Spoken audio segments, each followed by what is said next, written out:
J'ai choisi la joie de Jésus. Colette May, ouvrage de 1961. Témoignage de conversion et de foi en Jésus-Christ.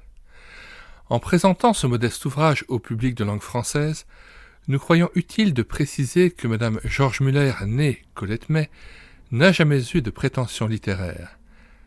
Mais la paix et la joie qu'elle avait trouvée en Jésus, son Sauveur et son Maître, dès les premiers jours de sa conversion en 1931, avait à tel point imprégné sa personnalité que son suprême désir depuis lors fut de faire partager à d'autres ce qu'elle avait elle-même expérimenté.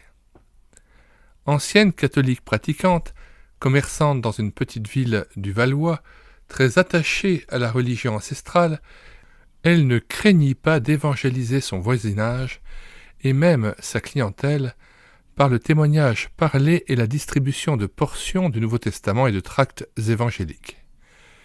Deux jeunes femmes et mères de famille très réservées, assez distantes et quelque peu altières, qu'elle m'était apparue lors de notre première rencontre dans son magasin d'horlogerie en 1926, elle était devenue, en avançant dans la connaissance de la parole de Dieu et dans la sanctification, magnifiquement simple, rayonnante et communicative.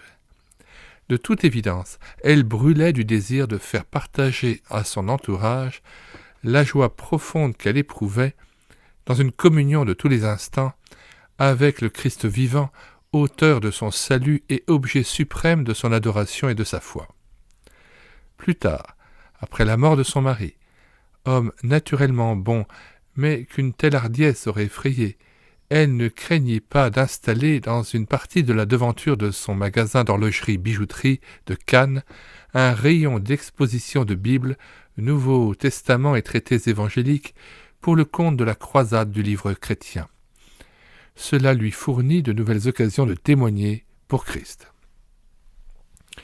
Un peu plus d'un an avant son départ pour la patrie céleste, survenu le 10 juillet 1959, le mal dont elle sentait les premières atteintes lui imposa de longues périodes d'isolement et d'inactivité.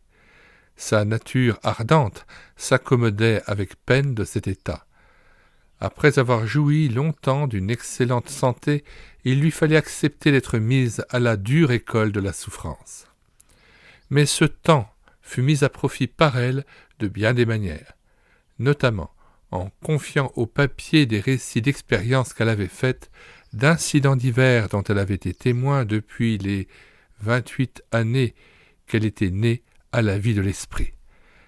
Elle composa ainsi peu à peu, sans s'en douter, une sorte d'itinéraire spirituel fait de récits émouvants de vérité et de simplicité, empreints d'un grand amour des âmes encore dans les ténèbres et dans la demi-obscurité d'une religion traditionnelle et formaliste.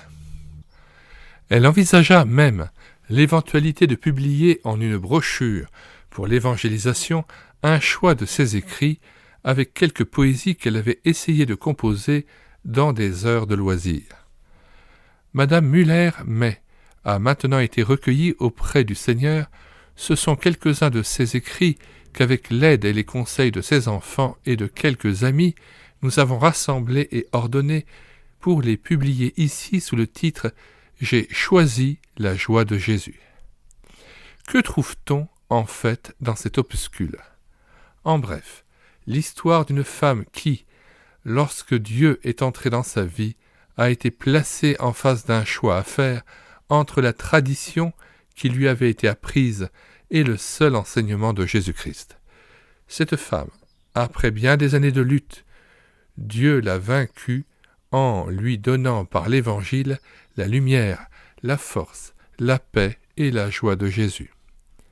En parcourant ces pages, aussi, nous qui vivons au milieu d'hommes et de femmes qui sont dominés par les soucis et l'inquiétude de leur existence matérielle, nous accueillerons comme une faveur de voir vivre et d'entendre témoigner celle qui, depuis son choix de Jésus seul comme guide, a vécu chaque jour dans une paisible confiance en Dieu. G. Rousseau. Fin de la lecture de la préface. Nous mettons dans les commentaires de cette vidéo aussi bien la table des matières de cet ouvrage que le lien de téléchargement gratuit de cet ouvrage Téléchargement qui se fera à partir du site internet médiathèquechrétienne.fr, site destiné à la numérisation des ouvrages chrétiens épuisés et non réédités.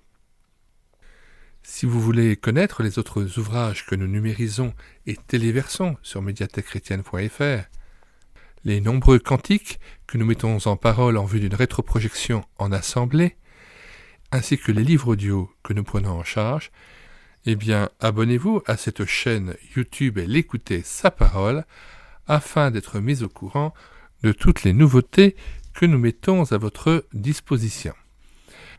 En souhaitant que toutes ces richesses qui vous sont mises à votre disposition, comme tout à nouveau, puissent être à l'origine d'un enrichissement intérieur et d'une riche bénédiction de la part du Seigneur, nous vous disons au revoir et à bientôt.